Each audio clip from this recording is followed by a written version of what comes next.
नमस्कार। मैं आशा आपको फिर कहानियों की दुनिया में ले चल रही हूँ। कहानी ऐसी जो जीवन की सच्चाई हमारे सामने ला रही है। सही मायने में समझे तो यह जीवन की कड़वी सच्चाई है। ऐसी ही एक कहानी है गुलाबी फ्रॉक वाली लड़की की, मानवीय संवेदनाओं को झंझोड़ने वाली कहानी। मेरे चैनल आशा की आवाज में कहानियों की यह तीसरी कड़ी है। इस कहानी में आपको एहसास होगा कि खुशी और मजबूरी के बीच कितना बारीक सा अंतर होता है। दोस्तों, आपने मेरी पहली कहानी खुद को समझो, वजूद को पहचानो और दूसरी कहानी देने का सुख यानी जॉय ऑफ गिविंग को काफी सराहा है। उम्मीद है मेरी यह तीसरी कहानी जिंदगी जीने का नाम है को भी पसंद करेंगे आप। आइए चलते हैं इस नई कहानी के साथ। गुलाबी फ्रॉक वाली लड़की। शानदार रिसेप्शन चल रहा था। हम लोग सब परिवार रिसेप्शन का लुत्फ उठा रहे थे। ये पिछले गर्मी की ही तो बात है। एक परिचित की बेटी की शादी थी। वैसे तो पूरे रिसेप्शन में सब कुछ था, लेकिन एक लड़की सबका ध्यान अपनी ओर खींच रही थी। यही कोई 7 से 8 साल की लड़की, गुलाबी फ्रॉक वाली लड़की। रिसेप्शन पूरे लॉन में वो पूरे घूम घूम कर हर बच्चे के साथ खेलने की कोशिश में लगी हुई थी।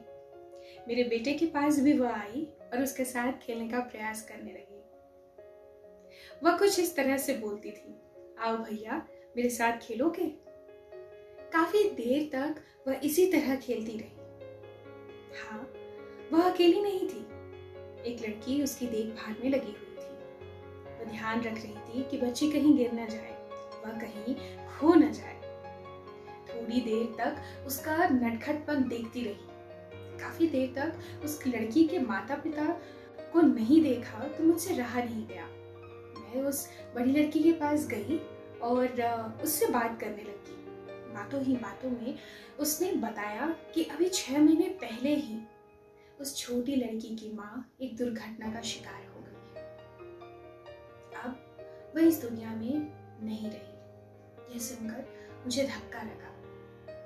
पूछने पर पता चला कि उसके पिताजी मंच पर मेहमानों की आवभगत कर रहे हैं। दरअसल उस लड़की के चाचा हैं जिसकी शादी हो रही है।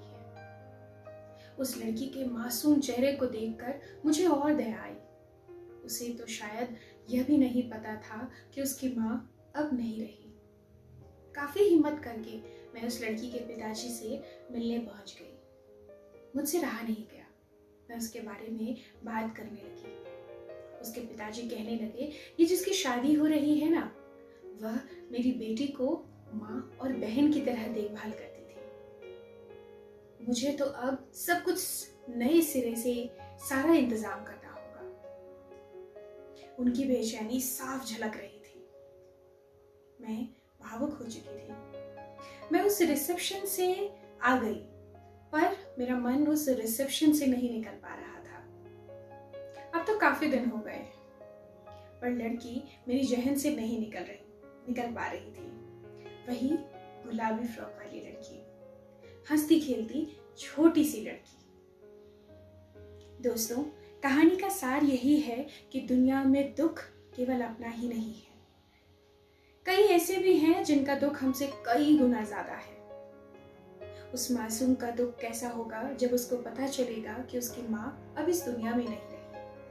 उस पिता का दुख कैसा होगा जिसके 7 साल की बेटी की माँ नहीं रही। उसकी देखभाल करने वाली अब साथ नहीं रहेगी। उस दुख और तकलीफ को देखकर लगता है मेरा दुख शायद किसी और के दुख से छोटा ही है। सच ही तो है, जीवन इतना आसान नहीं है। दोस्तों, उम्मीद है ये कहानी आपको अच्छी लगी होगी। इस पर अपनी राय जरूर दीजिएगा। नई कहानी के साथ जल्द ही मुलाकात होगी। तब तक के लिए आशा को इजाजत दीजिए। धन्यवाद।